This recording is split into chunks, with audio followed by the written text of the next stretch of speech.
എല്ലാവർക്കും പുതിയൊരു വീഡിയോയിലേക്ക് സ്വാഗതം. LBSന്റെ പാരാമെഡിക്കൽ ഡിപ്ലോമ കോഴ്സസിൻ്റെ കോളേജ് ജോയിനിങ് ടൈമിൽ എന്തൊക്കെ ഡോക്യുമെൻറ്റ്സ് ആണ് കൊണ്ടുപോകേണ്ടത് അതിനെപ്പറ്റിയുള്ള ഡീറ്റെയിൽഡ് എക്സ്പ്ലനേഷൻ വീഡിയോ ആണിത്.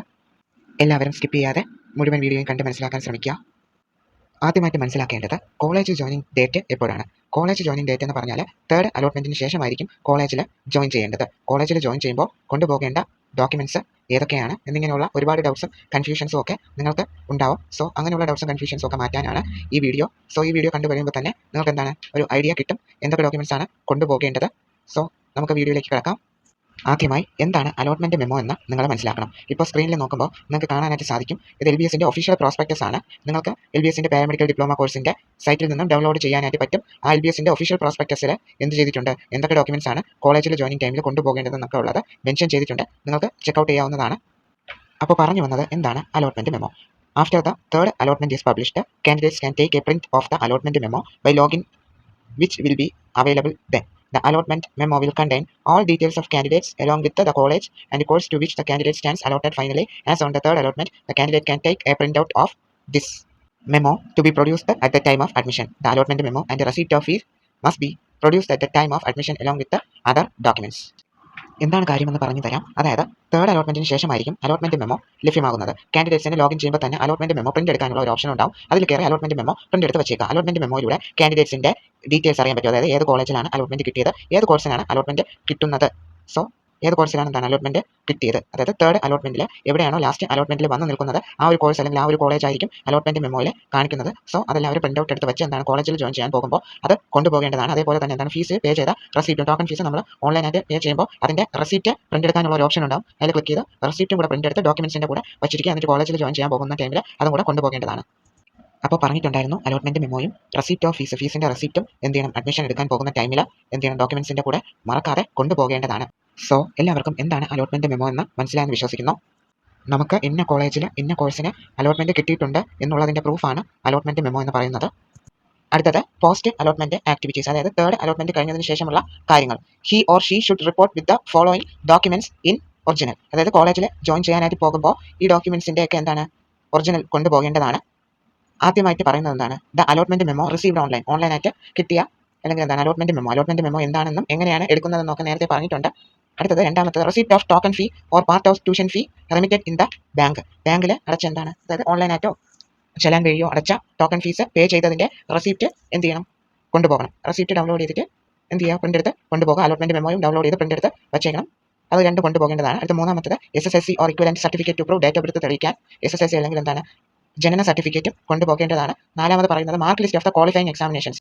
ഈ mark list of the qualifying exam എന്ന് പറയുന്നത് ഒറിജിനൽ സർട്ടിഫിക്കറ്റ്സ് ആയിരിക്കണം നിങ്ങൾ കൊണ്ടുപോകേണ്ടത്, കോപ്പിയല്ല, ഒറിജിനൽ സർട്ടിഫിക്കറ്റ് ആയിരിക്കണം കൊണ്ടുപോകേണ്ടത്. അടുത്ത അഞ്ചാമതായിട്ട് പറയുന്നത് certificates as proof in support of any claim four special reservation. അതായത് നിങ്ങൾക്ക് വല്ല സ്പെഷ്യൽ റിസർവേഷനോ എന്തെങ്കിലും ഉണ്ടെങ്കിൽ അതിനൊരു സപ്പോർട്ട് എന്ന രീതിയിൽ എന്താണ് എന്തെങ്കിലും പ്രൂഫ് ഉണ്ടെങ്കിൽ അതും കൊണ്ടുപോകണം. അടുത്തെന്താണ് ആറാമത് പറയുന്നത് medical certificate obtained not earlier than 3 months prior to the last date of submission of application from the district medical board in the case of person with the disabilities, അതായത് PWD കാൻഡിഡേറ്റ്സ് ആണെങ്കിൽ 3 മാസത്തിനുള്ളിലുള്ള medical certificate എന്ത് ചെയ്യണം, കൊണ്ടുപോകേണ്ടതാണ്. To the last date of submission of application from the DMB, അതായത് district medical ബോർഡിൽ application submit ചെയ്തതിൻ്റെ 3 മാസത്തിനുള്ളിലുള്ള എന്താണ് മെഡിക്കൽ സർട്ടിഫിക്കറ്റ് ആണ് എന്ത് ചെയ്യേണ്ടത്, കൊണ്ടുപോകേണ്ടത്. അടുത്ത ഏഴാമത് പറയുന്നത് community certificate obtained from revenue authority if claiming seats reserved for minority communities ഉള്ള സീറ്റ്സ് ക്ലെയിം ചെയ്യാനാണെങ്കിൽ എന്താണ് റവന്യൂ അതോറിറ്റിയുടെ കയ്യിൽ നിന്നും കമ്മ്യൂണിറ്റി സർട്ടിഫിക്കറ്റ് കൊണ്ടുപോകണം. അടുത്ത എട്ടാമതായിട്ട് പറയുന്നത് ട്രാൻസ്ഫർ സർട്ടിഫിക്കറ്റ് ആണ്. TC from the institution last attended and conduct certificate, അതായത് നിങ്ങൾ പഠിച്ച സ്കൂളിൽ നിന്നും TCയും പിന്നെ കണ്ടക്ട് സർട്ടിഫിക്കറ്റ് അതായത് സ്വഭാവ സർട്ടിഫിക്കറ്റ് വാങ്ങിക്കേണ്ടതാണ്. അടുത്ത ഒൻപതാമത്തത് relieving order from the department concerned if applicable. Okay, അങ്ങനെ ആപ്ലിക്കബിൾ ആവുന്നവർ മാത്രം അങ്ങനെ ചെയ്താൽ മതിയാവും. അടുത്ത പത്താമത്തത് എന്താണ് migration certificate if applicable. Migration certificate എന്ന് പറഞ്ഞാൽ കേരള ബോർഡിൽ പഠിച്ച സ്റ്റുഡൻസിന് ആവശ്യമില്ല. CBSE ICSE അതായത് കേരള ബോർഡിന് വെളിയിൽ വരുന്ന സിലബസ് CBSE ICSE അങ്ങനെയുള്ള എന്താണ് സിലബസിൽ അല്ലെങ്കിൽ അങ്ങനെയുള്ള ബോർഡിൽ പഠിച്ച സ്റ്റുഡൻസ് ആണെങ്കിൽ ഈ ഒരു മൈഗ്രേഷൻ സർട്ടിഫിക്കറ്റ് എന്താണ് കമ്പൽസറി ആയിട്ടും വേണ്ടതാണ്. 11ാമതായിട്ട് പറയുന്നത് income certificate from concerned revenue authority, അതായത് ഇൻകം സർട്ടിഫിക്കറ്റ്. അത് 12ാമത് പറയുന്നത് physical fitness certificate in the relevant format given in annexe 11, അതായത് ഫിസിക്കൽ ഫിറ്റ്നസ് സർട്ടിഫിക്കറ്റ് ആണ് അനക്സ് 11 പറഞ്ഞിട്ടുണ്ട്. ആ ഒരു ഫോർമാറ്റിലുള്ള എന്താണ് ഫിസിക്കൽ ഫിറ്റ്നസ് സർട്ടിഫിക്കറ്റ് ആണ്. അതായത് ഈ അനക്സ് 11 നിങ്ങൾ എന്താണ് LBSന്റെ ഒഫീഷ്യൽ പ്രോസ്പെക്ടസിൽ അനക്സ് 11 ചെല്ലുമ്പോൾ എന്താണ് ആ ഫിസിക്കൽ ഫിറ്റ്നസ് സർട്ടിഫിക്കറ്റിന്റെ ഫോം കാണാനായിട്ട് സാധിക്കും. അത് പ്രിന്റ് ഔട്ട് എടുത്തിട്ട് എന്താണ് നിങ്ങളൊരു ഹോസ്പിറ്റലിൽ ചെന്ന് എന്താണ് ഡോക്ടറിനെ കൊണ്ട് അത് ഫില്ല് ചെയ്യിപ്പിച്ചാൽ മതിയാകും. അതാണ് ഫിസിക്കൽ ഫിറ്റ്നസിന്റെ കാര്യം. അടുത്ത എന്താണ് 13-ാമതായിട്ട് പറയുന്നത് a certificate showing that the candidate has got himself or herself vaccinated against hepatitis. അതായത് ഹെപ്പറ്റൈറ്റിസ് ബി എന്താണ് വാക്സിനേഷൻ എടുത്തു എന്ന് തെളിയിക്കാനുള്ള ഒരു സർട്ടിഫിക്കറ്റ് ആണ്. അടുത്ത 14-ാമതായിട്ട് പറയുന്നത് any other documents as required by the head of the institution. Next എന്താണ് ഫോർ IAF കാൻഡിഡേറ്റ്സ്. IAF കാൻഡിഡേറ്റ്സിനാണെങ്കിൽ ഡോക്യുമെന്റ്സ് ആയിട്ട് വേണ്ടത് 10th mark sheet, 10th certificate, 10th +2 mark sheet വേണം, പിന്നെ 10th +2 സർട്ടിഫിക്കറ്റ്, അത് കഴിഞ്ഞ് TC, അത് കഴിഞ്ഞ് മൈഗ്രേഷൻ സർട്ടിഫിക്കറ്റ്.